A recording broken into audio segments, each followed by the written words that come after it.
ગોંડલ તાલુકાના ઐતિહાસિક યાત્રાધામ ઘોઘાવદર ખાતે દાસી જીવણ સાહેબની જે જગ્યા છે એ જગ્યામાં અનુસૂચિત સમાજના વિવિધ સંગઠનો અને રાજકીય અને બિનરાજકીય આગેવાનોની એક મહત્વપૂર્ણ બેઠક યોજાઈ હતી।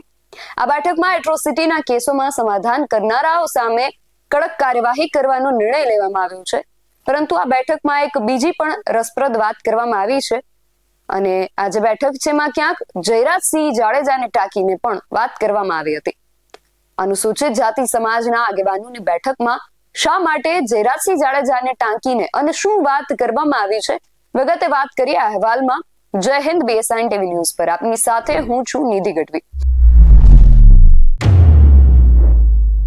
જયરાજસિંહ જાડેજાના જે પુત્ર છે ગણેશ જાડેજા, એમને લઈને જૂનાગઢના રાજુ સોલંકી અને એમના પરિવાર સામે જે કેસ ચાલી રહ્યો હતો એ કેસમાં હવે સમાધાન થઈ ગયું છે, પરંતુ આ કેસને લઈને છેલ્લા 2-3 દિવસથી સોશિયલ મીડિયામાં અમુક ઓડિયો વાયરલ થઈ રહ્યા છે, જેમાં આ કેસને જેની સામે આ કેસ કરવામાં આવ્યો છે એના અમુક આગેવાનો, એ સિવાય આ કેસને સાંકળતા અમુક વકીલો વચ્ચે જે વાતચીત થઈ રહી છે એનો કથિત જે ઓડિયો છે એ વાયરલ થયો છે અને એમાં એવી વાત કરવામાં આવી રહી છે કે જે જયરાજસિંહ જાડેજા છે એમની પાસે અમે એક વિડીયો પણ બનાવડાવીશું ને એ ઓડિયોની અંદર જયરાજસિંહ જાડેજાને ટાંકીને વાત કરવામાં આવી છે અને આ જે સમાધાન થયું છે જયરાજસિંહ જાડેજા, ગણેશ ગોંડલ અને રાજુ સોલંકી અને એમના પરિવાર વચ્ચે આ જે કેસ ચાલી રહ્યો હતો ને એમાં હવે જે સમાધાન થયું છે, તો આ સમાધાનને લઈને અનુસૂચિત જાતિ સમાજના જે આગેવાનો છે એ રોષે ભરાયા છે।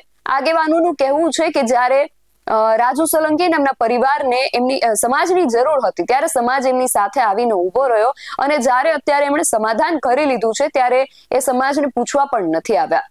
રોષે ભરાયેલા આગેવાનોએ એક નિર્ણય કર્યો છે। આગામી 4 તારીખે એ લોકો એક પત્રકાર પરિષદ યોજવાના છે। આની માહિતી પણ એમના દ્વારા જ આપવામાં આવી છે, એટલે સીધા આ આગેવાનોને જ સાંભળીએ તેઓ આ વિષયને લઈને શું કહી રહ્યા છે। આપ સૌ જાણો છો તે પ્રમાણે ભૂતકાળમાં જે ગણેશ ગોંડલ અને અમારા જૂનાગઢના રાજુભાઈ સોલંકીના દીકરા સંજય વસેનો જે બનાવ બન્યો હતો, એ બનાવ પછી અમારા સમગ્ર સમાજે, સમગ્ર રાજ્યના સમાજે, સૌરાષ્ટ્રના દલિત સમાજે એક જબરજસ્ત લડત આપી હતી અને ગોંડલની અંદર જે સ્વાભિમાન સંમેલન કર્યું હતું, ત્યાર પછી આખો આ કેસ છે એ media, print media, electronic media એ ઉપાડી લીધો હતો અને સરકાર સુધી આ બાબત પહોંચી હતી।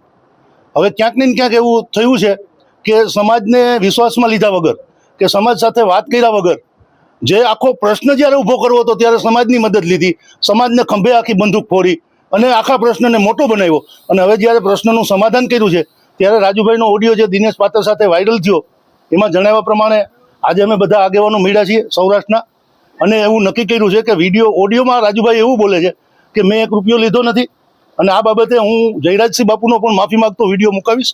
એટલે અમારી સમાજની માગણી છે કે જયરાજસિંહ બાપુનો રાજુભાઈ માફી માંગતો એક વિડીયો મુકાવે। એક માગણી અમારી એવી છે।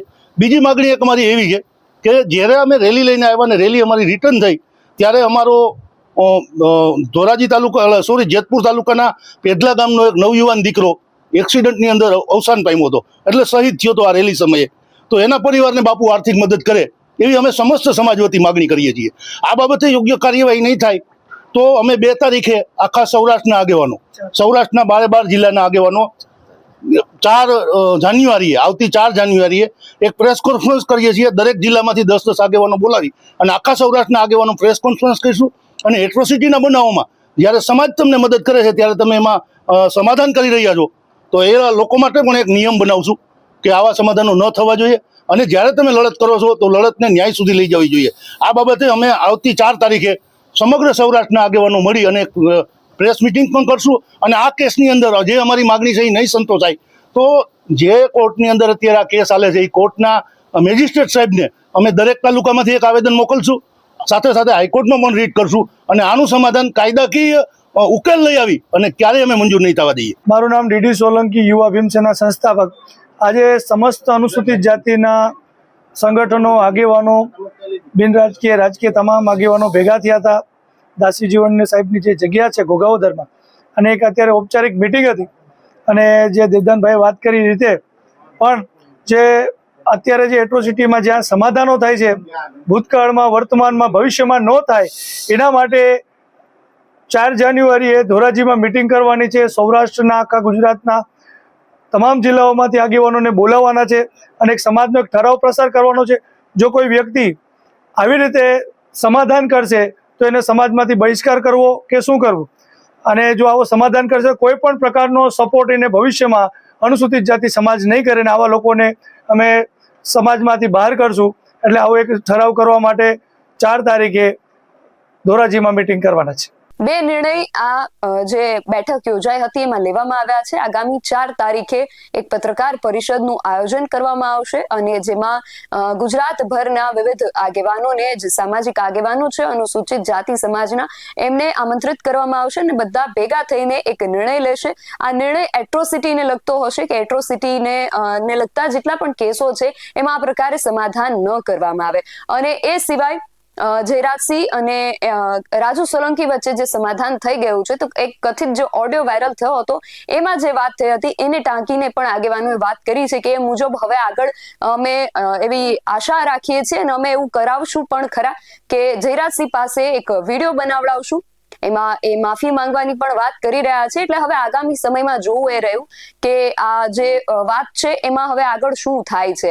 અનુસૂચિત જાતિ સમાજના આગેવાનો દ્વારા નિર્ણય લેવામાં આવ્યો છે, તો સમાજ આ વિષયને લઈને શું કહે છે, જયરાજસિંહ જાડેજા કે ગણેશ ગોંડલ આ વિષયને લઈને શું કોઈ પ્રતિક્રિયા કે કઈ જવાબ પ્રત્યુત્તર આપે છે કે કેમ, રાજુ સોલંકી અને એમના પરિવાર આ નિર્ણય પર શું પ્રતિક્રિયા આપે છે, એ હવે આગામી સમયમાં જોવું રહેશે.